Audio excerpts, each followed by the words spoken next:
In this video, we'll be covering the final section of Edit Mode's Edge menu.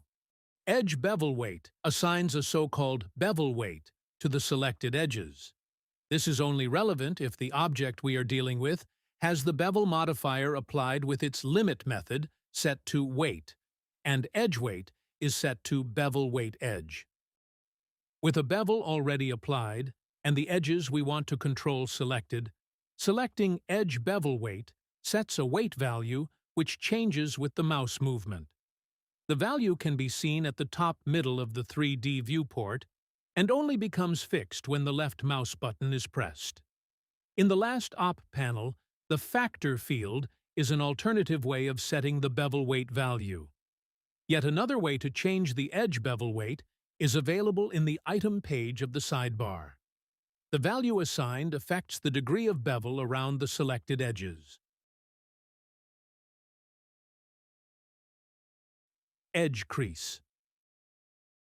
Back in video 74, we covered the subdivision surface modifier, and in video 77, we saw how the vertex crease command can be used to adjust the shape created by that modifier.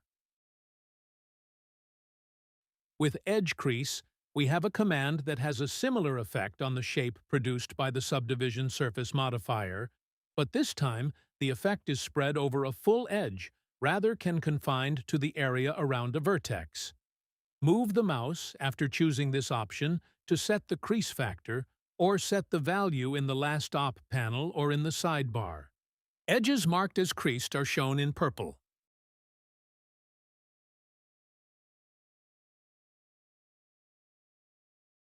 Imagine a paper cube that we want to cut along some of its edges to produce a single flat piece of paper.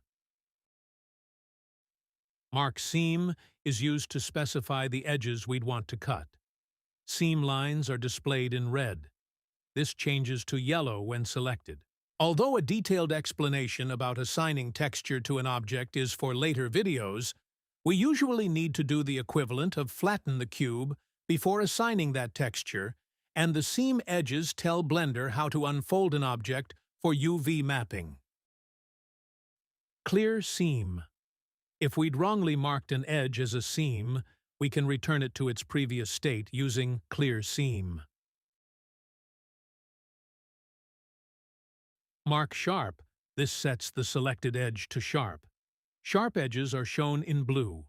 If they are selected, this color changes to green.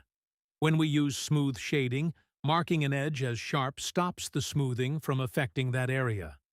A sharp edge also affects the results produced by some other modifiers we have yet to cover. Clear Sharp.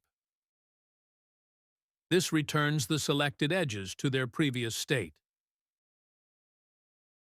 Mark Sharp from vertices. This marks all of the edges connected to the selected vertex or vertices as sharp. Clear Sharp from vertices. This removes any sharp setting from all the edges connected to the selected vertices. Set Sharpness by Angle. This option allows us to set an edge as sharp dependent on the angle between the faces to which that edge is connected. In the last op panel, we can set the angle. Where the angle between faces are less than the specified angle, the edge is not marked as sharp.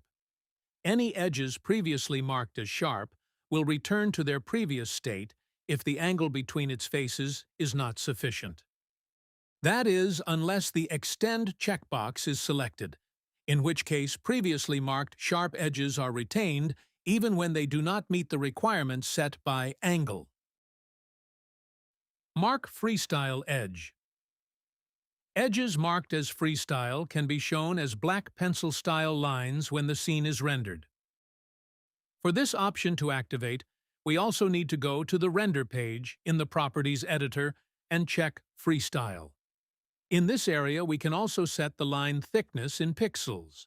That thickness can be set as absolute or relative to the vertical resolution of the image. When the image has a vertical resolution of 480 pixels, the specified thickness is used. For other vertical resolutions, a multiplying factor based on 480 is used. For example, if the vertical resolution of the image was 960, then the lines would be 2 pixels thick. Clear Freestyle Edge. This is used to return edges previously marked as Freestyle to their original setting. However, if we render the image, the outline is still shown with a black pencil outline. To get rid of that, we need to uncheck the Freestyle box in the Properties editor.